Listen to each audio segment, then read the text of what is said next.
I want to know, when you look at yourself, what do you see? Honestly, I try not to stare at myself too much in the mirror. You're not a slut. You're not a piece of shit. And you are not the first person to fall prey to a predator. I've been a lot of things in my life. I've been a bank robber and a prisoner, but being a shaman is my calling. Ayahuasca is a Schedule I narcotic, the same as heroin and LSD. But it's not a drug, it's medicine. And in my church, it's a sacrament. We can do in 2 days what conventional therapy may take years to do, but only if you are willing to step into the pain.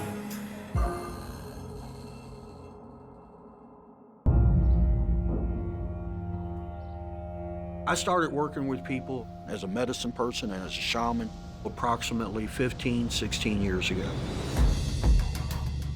At the time, I was recently released from prison. I applied everything that I'd ever learned while I was a criminal to doing ceremonies underground. If I worked with somebody, it would be in a different location each time. Each location would only be used once, and I made sure my footprint in that location was incredibly minimal.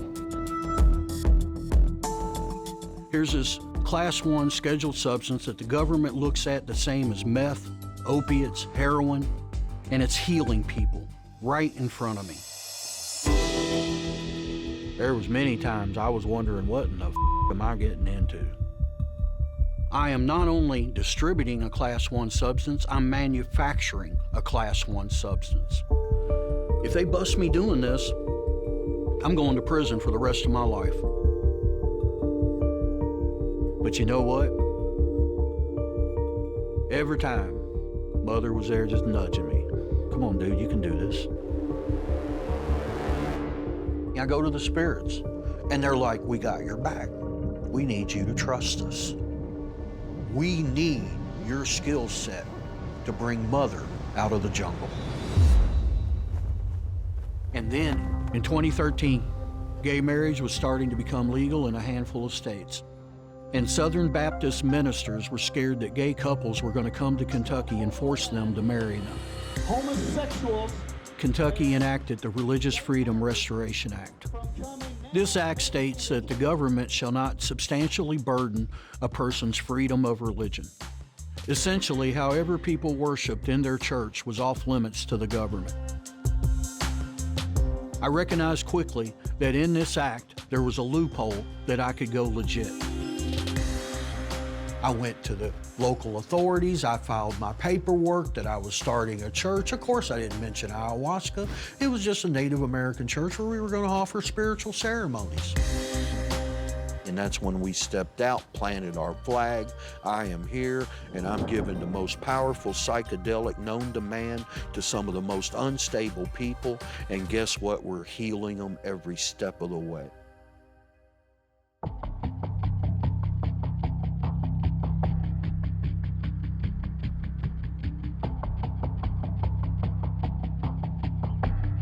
When I wake up in the mornings, I always have at least one beer, just because I feel sick if I don't.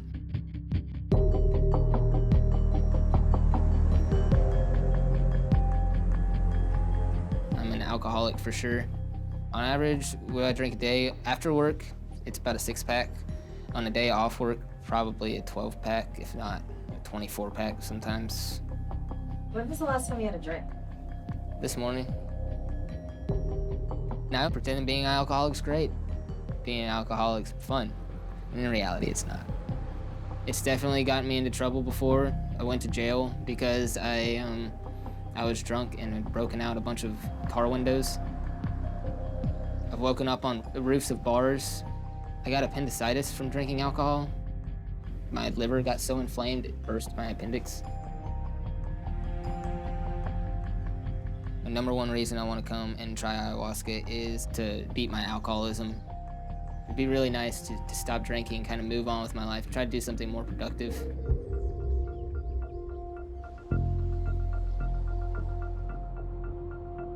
I have past traumas that I carry around with me, like heavy luggage that I need to unpack. For 8 years, I was addicted pretty heavily to opiates. Got to a point where if I didn't stop what I was doing, I was gonna die. That's what that addiction does. It takes your life from you, piece by piece by piece.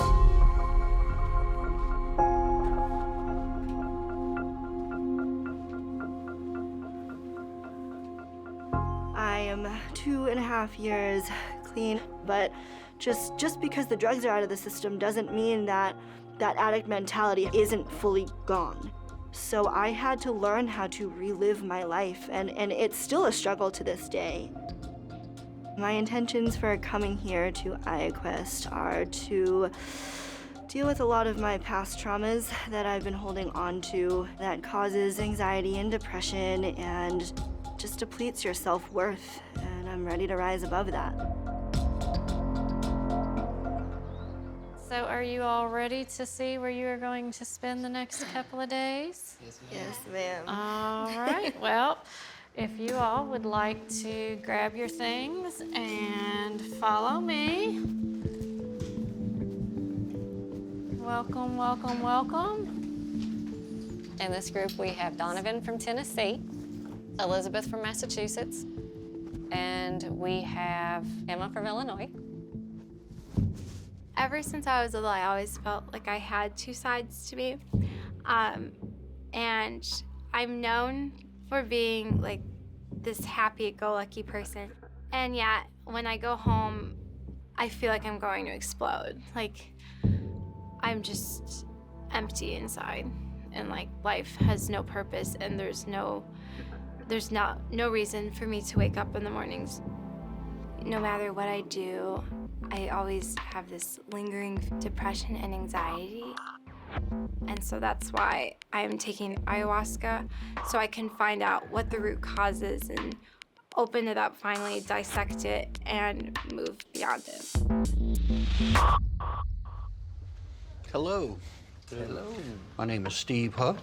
I'm the chief shaman with Ayahuasca Native America's Church. How's everybody doing? I hope well.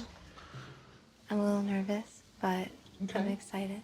Well, I appreciate your courage. I'm probably gonna cry a lot and That's want someone okay. to hold my hand a lot. That's all good. We're here for you. But Thank part of you. this also, remember, is we want you to get through your rough patches, because that's where the confidence is really going to be built for you.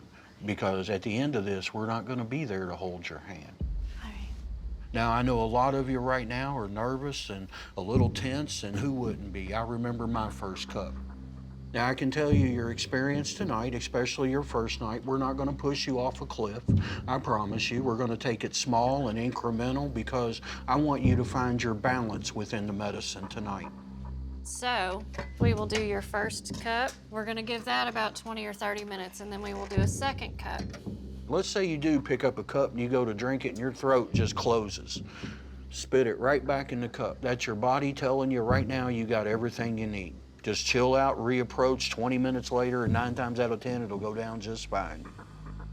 So what I'm saying to you is, if you're in that sweet spot, that ain't the time to try to go higher. Try to learn everything you can while you're there. What's not so nice is when you drink it. It's like drinking instant coffee that somehow got burnt and then was left out in the woods for like 3 weeks and a cow shit in it. Like, it's so bad. I've been sitting in my shit for far too long, and I feel like ayahuasca is really going to blow my mind wide the open on this. My stomach was just like in knots. I was like, I don't know what to expect. And I was terrified. I'm like, what did I get myself into?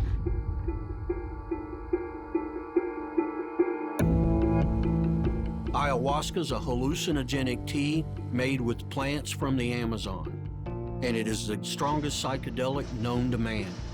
But this isn't like LSD. Ayahuasca is a portal to your inner self, your subconscious. And through that portal, you're going to meet a goddess we call Mother Aya. When your journey first takes off, you may feel euphoria until, boom, the spike hits and the purge begins.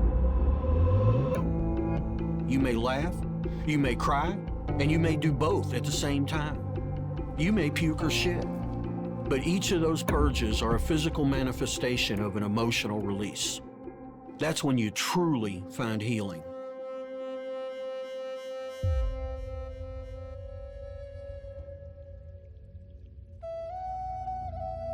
On the day of the ceremony, it's not recommended to drink any alcohol. But Donovan's alcoholism runs so deep, he drank a beer that morning. One beer is going to take 1 hour for your liver to metabolize it. So he's not going to have any ill effects by having a beer that morning and drinking ayahuasca that night. And I can't have him sitting there going, I wish I had a beer right now. I'd rather you drink that beer. But after noon, I don't want you to have nothing. And if I find after noon that you had that beer, you're not drinking ayahuasca that night. I definitely started noticing it and definitely being sure that I was feeling it. Like, I kind of felt calm and like I was kind of moving with the music a little bit.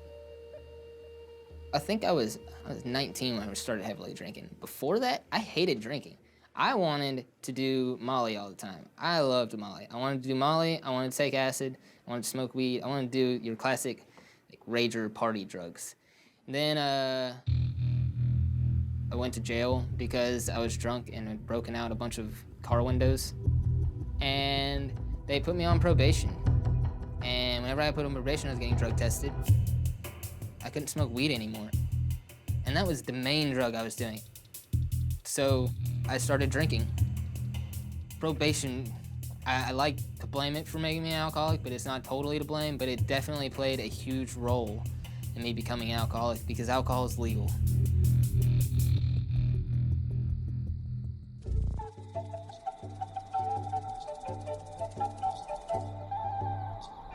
I feel great. I feel it moving through my belly though. Whew.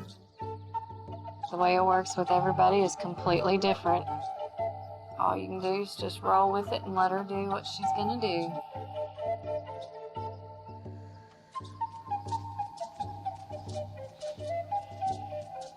When I put the hood over my head and started crying, that was when it was starting to hit me. And I was like really tuning into the music. And the music was just so beautiful. It just made me cry.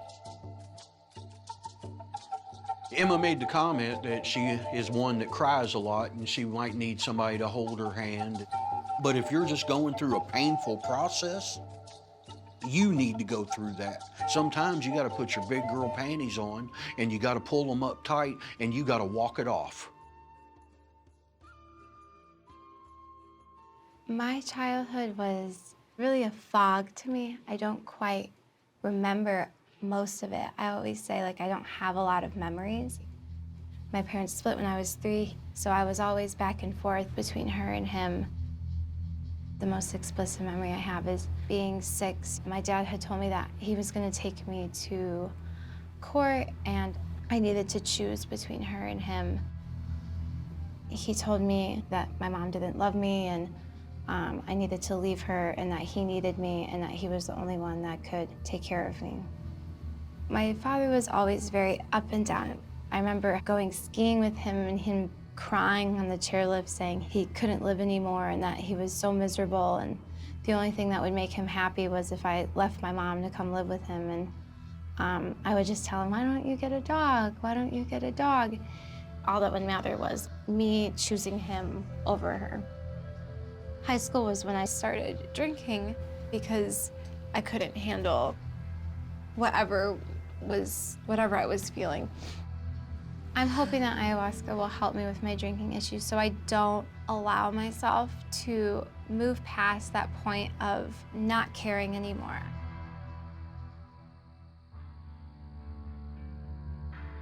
Steve's ready to see you.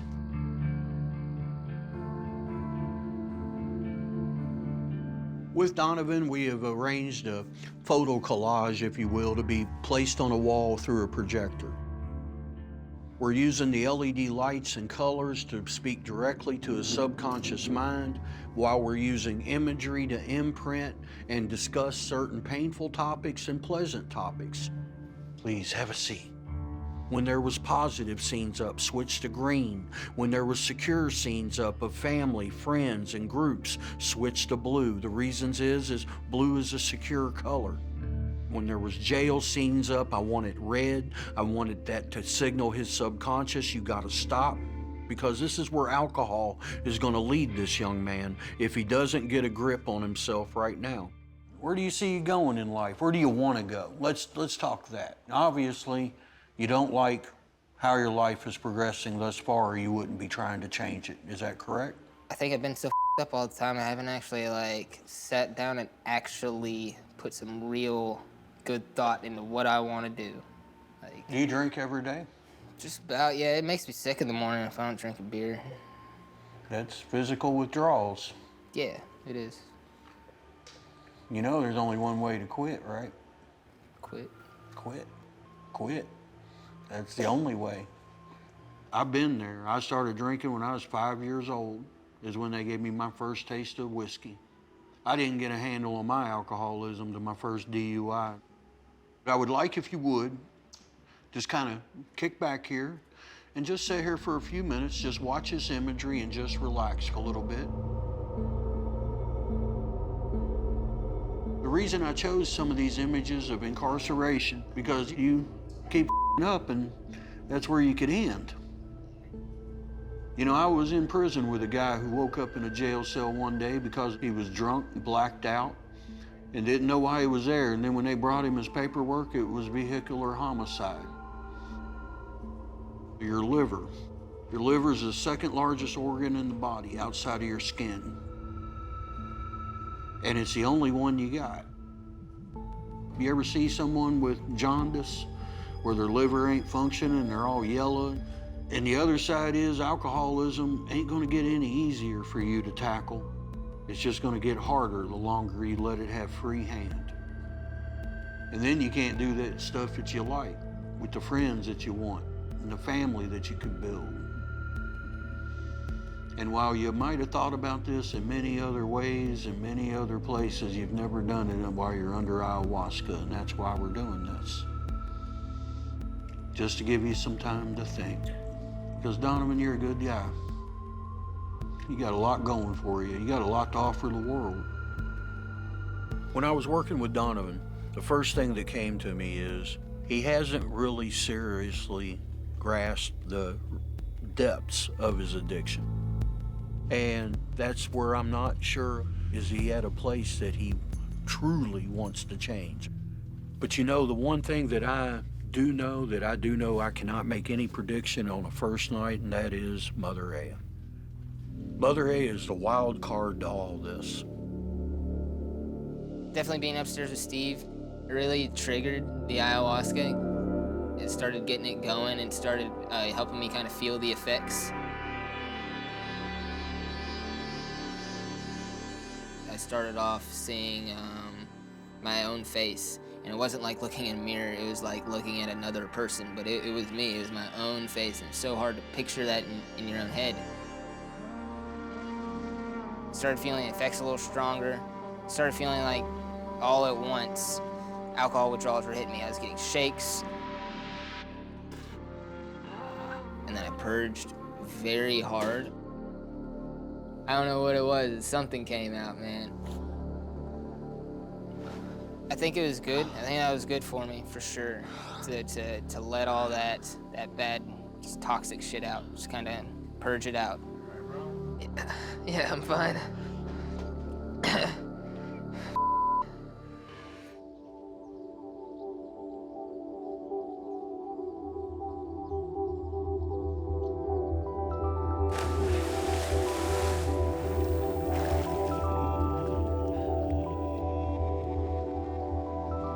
The day after your first night ceremony is an incredibly important day for the main reason of people are processing.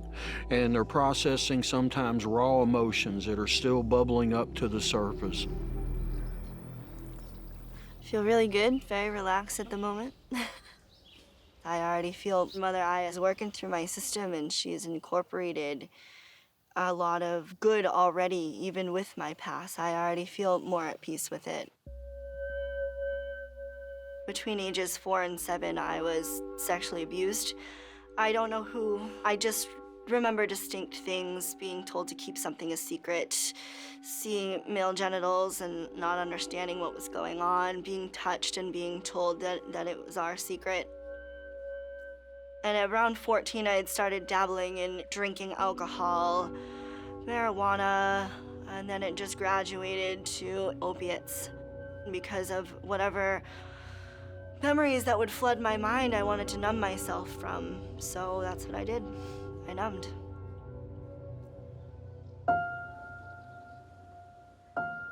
When I was 19 years old, I was told by my mother that there is a big possibility that my father was not possibly biologically mine. So I reached out and found my supposed biological father, and he's a pretty awful man. I remember being really up on drugs, and I blacked out, and when I came to, he was touching me and would tell me, you know, these are all feelings that it's natural for you to feel sexually towards me. It's natural for you to want me the way that I want you. And then right after the act went down, I would throw up.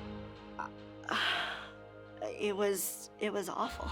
It was awful and confusing, and I didn't know what to make of it. It made me feel dirty. It was a disgusting feeling, and I just wanted to kill myself. I was ready and willing to leave this earth. Because of all these situations in my life, I feel at a very young age being touched equaled being loved beyond measure. I would really like to change that way of thinking, that sex no longer equals love. It can be a part of love and a beautiful part of it at that, but it doesn't mean love.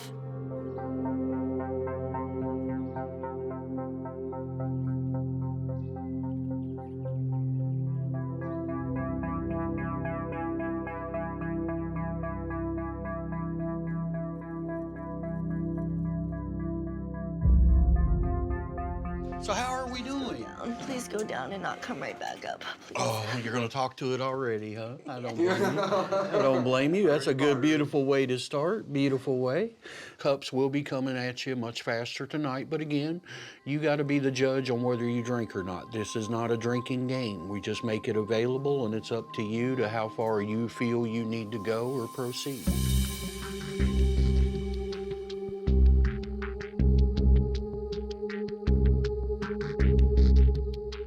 We are spiritual triage.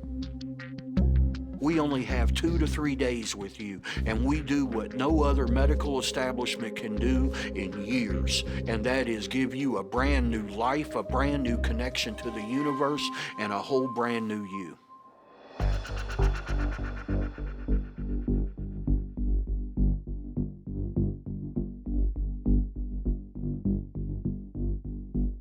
The second night was really euphoric right off the bat. The first night felt like alcohol withdrawals all at once. The second night was a lot different. And that's when I saw like this big red fiery eye. Like a cosmic eyeball. It was a little freaky. So I opened my eyes. I was like, whoa, wait a sec. I'm about to get burned down by this eyeball. And then it just kind of dispersed and was gone, and I was in complete nothingness. No sound, nothing. I wasn't even thinking. It was just, I was present. It was such a disembodiment. It was like only my consciousness was in this. I came out of that feeling so good. It felt great. It felt like everything had been lifted off my shoulders. I would drink to the point of severe blackouts, like would wake up in hospitals or wake up not knowing where I was.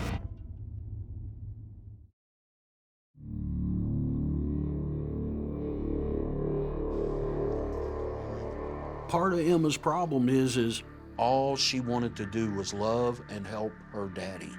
And all her daddy did was tell her how bad of a job she'd done. Tonight with Emma, I chose to use the tent, create a symbolic wound. Okay, just watch your step coming up. A symbolic safe space that will be lighted up with different colors to give her something to hold her visuals while the medicine and the light show is working. So I can give her to Mother Aya in a place that she'll be more open and more likely to accept the subtle messages that Mother is going to give her. What was your life like? Start as soon as you could remember.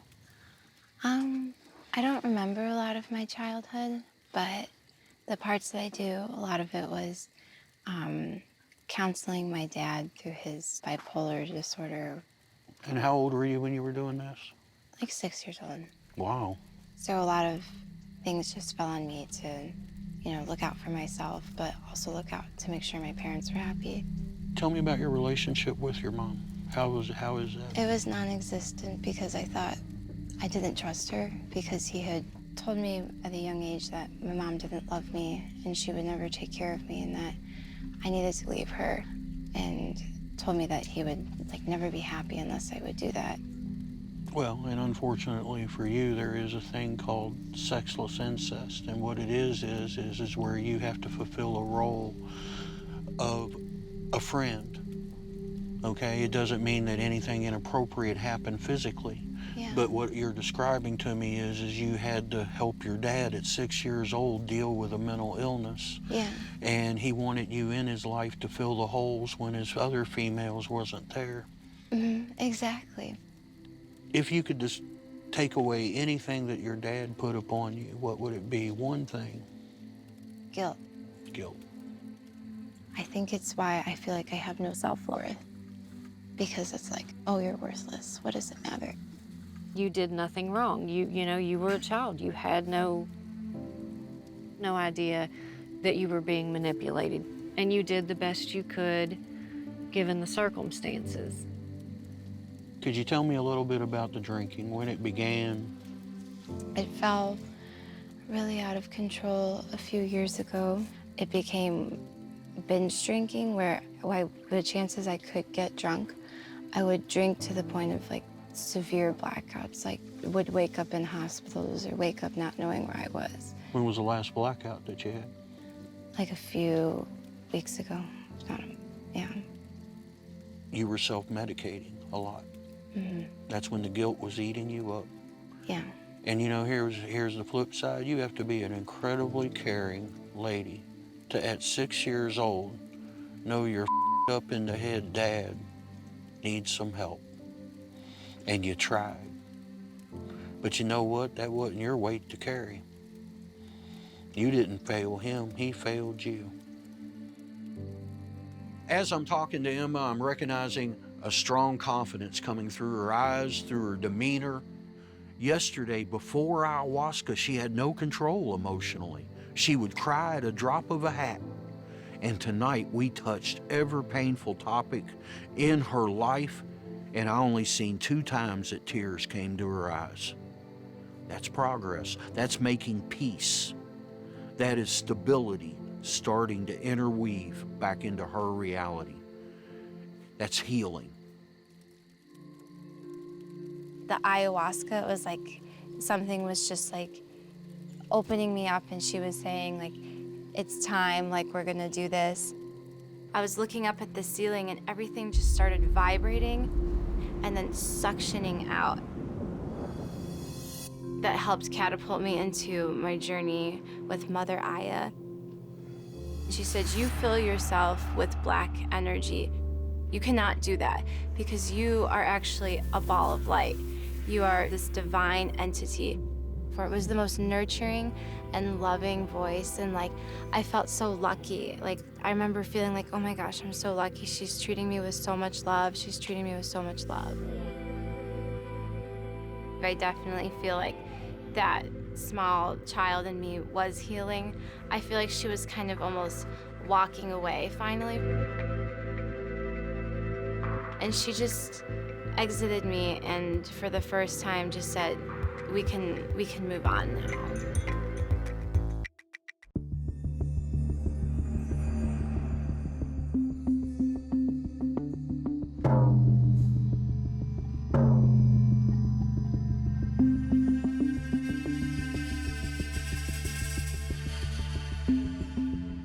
Elizabeth is going to be a tough case because she comes from a lot of trauma. She had a biological father who, for all intents and purposes, raped her. I'm hopeful that Mother Aya tonight will really touch her heart and her mind with pure, unconditional love. You get that chair sitting there by itself. Right there. Right here? Okay. And it's just us. I just got really emotional. That's all good. That's okay. It's okay. That's what we came for, is to crack some of these emotions, isn't it? To help us heal. That's okay, And just take you a moment. Mother Aya now is running through my veins and my system and, you know, kind of tripping out in a sense. And I knew something like legit was about to go down. It's just how far I was willing to go with it was the question. You share with me what you can, but try to go as deep as you can. There you go. My mom drops the bomb on me that my dad, who raised me, loved me, may possibly not be my biological father. And I was 19 when that happened. She tells me she knows who my biological father is, and that she's been in contact with him, and that he's not exactly the nicest man in the world, but she wanted me to make my own decision. So I reached out to him. Probably the worst mistake of my life. I remember the first night meeting him, he was very open about everything. And one comment he did make was tell me how big his penis was, which I thought was really weird. I was a little weirded out about that. At this point in time, I'm in my full sexuality. I started abusing drugs. He took advantage of me. I can't even believe I'm admitting this right now, but it's just part of my story. Yes. And I remember just being in and out of consciousness, and he was touching me, but I was so up on drugs, I didn't know. Right. I remember crying hysterically in a corner, asking him not to touch me, and he'd do it anyway. I was really suicidal after that, and I wanted out. I wanted out of this world. I was so disgusted with I couldn't look at myself. I was so disgusted with myself. Let me just breathe for a second. Take your time. It wasn't my fault. It wasn't my fault. No. No matter how old I was, I was still young-minded, and he just... And he knew it. with me so bad. And he mind you. Mm-hmm. And I still to this day have not been able to forgive him. I want to forgive myself, but I can't. I'm not there yet. It's okay. You. It's okay. Trust me, I'm proud of you. Mm-hmm. You're a hero in my eyes. I'm not sure I could have lived through what you did. I want you to also understand is that was yesterday, and I know you know it, but not under ayahuasca. And right now your subconscious is wide open, and that's why we're doing what we're doing. So what are we doing? Well, what we'd like to do is we've created this arena of introspection. It has some TVs and mirrors, and it's also going to show yourself from a different perspective. We're going to use the colored light therapy to work right with your subconscious, and I feel you're strong enough to do this. She comes from this cauldron of shit, this shit soup. But this is where we got to go in and kind of change the neural pathway to get around these roadblocks that she hasn't been able to overcome on her own. Also, what's going to be happening, Terry and I will be using conversational hypnotic techniques to really seed her mind with things that will help her with the challenges of the days to come. I want to know, when you look at yourself, what do you see?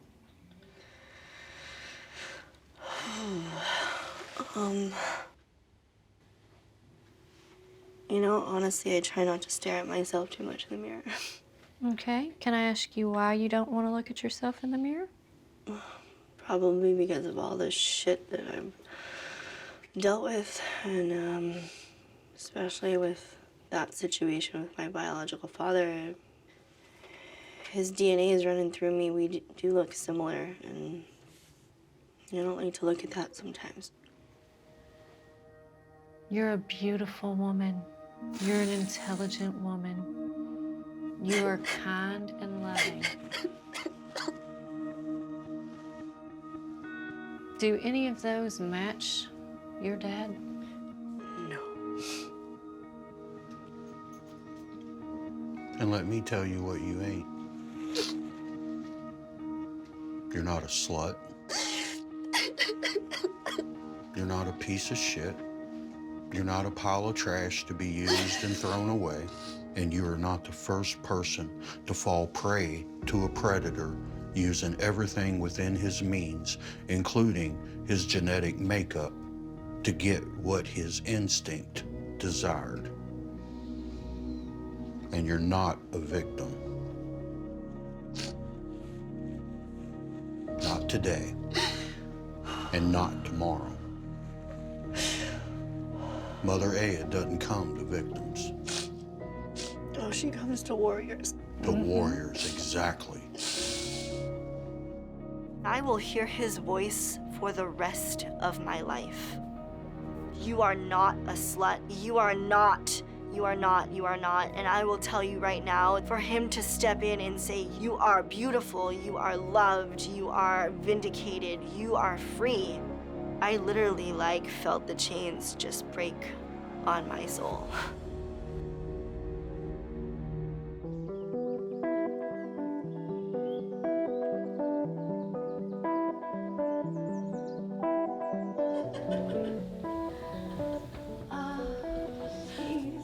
Leaving Ayahuasca, I feel like I've purged myself of the emotions I no longer need to hold on to. I feel connected to others. I feel my heart is open, and I feel cleansed. Hey, how you doing? It's so hard to explain how clear your head is. It's like I wish there was a better word for it. Everyone told me my eyes were clear. Like, they kept saying, you got really clear eyes. I didn't even know what that means, really, but I can feel what they mean because I feel clearer. I didn't want a beer. I didn't need a beer. It's something I'm not used to, and I can't express the amount of gratitude I have. The biggest lesson that I've learned from Steve and Terry is to honor yourself in many ways, good and bad. I gotta have a hug after last night. Come here. That pain you carry around, you don't need to live there. You are the master of your universe. You paint your picture. You create it. Being able to go through my story in a whole with you two. You taking it all in, and me just as is, good, bad, ugly, didn't matter. And then in turn, being able to take myself in, good, bad, ugly, doesn't matter. Right. Was the best gift that I could have been given. And your bravery, if I had the Congressional Medal of Honor, I would give it to you right now. I have yet to see anybody who has honestly stepped into the muck of what their past thrust upon them, and you swam to the other side. No matter how you got there, you got to the other side through that level of shit and things that were done to you by people who were in control of you. And anytime you ever doubt yourself, you remember just how brave you really are.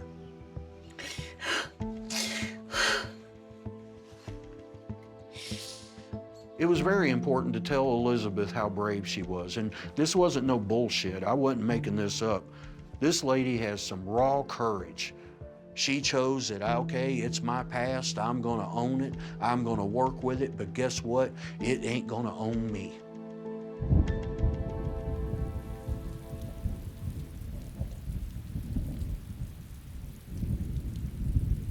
Well, I want to thank each and every one of you for coming, for experiencing Mother Aya in your own way.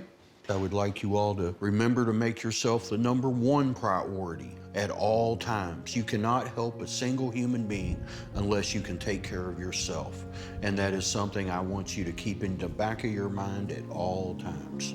That is my best advice to all of you. The ayahuasca is not a cure-all, but if I really work with the experience, I could have a happy life without having to drown myself in alcohol.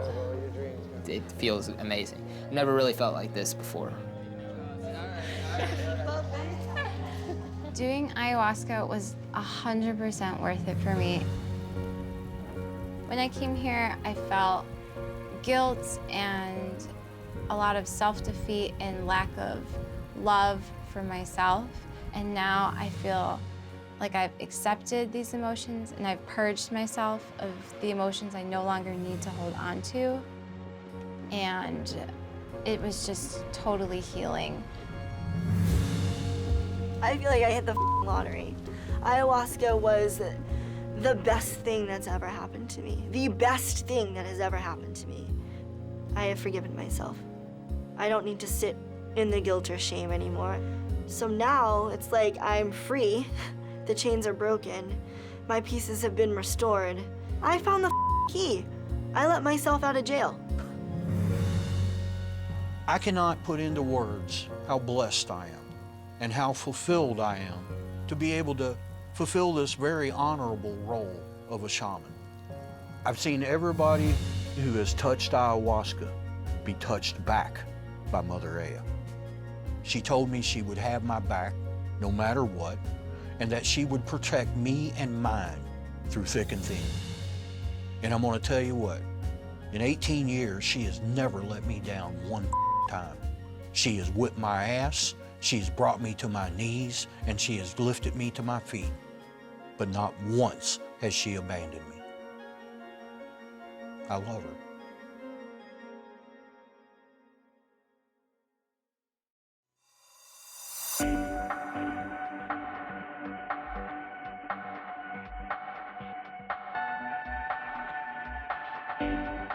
Now, I don't have a drinking problem. I just don't drink. But on top of that, everything else is more positive. I've been living a more positive life. I just feel happier.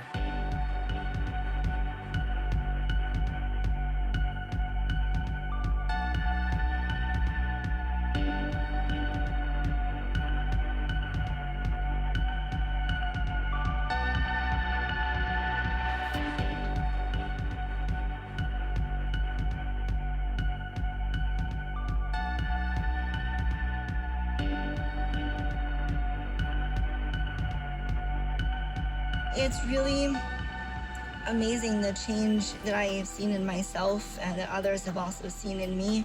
I'm so grateful, even through pain and strife, to still be able to come out on top.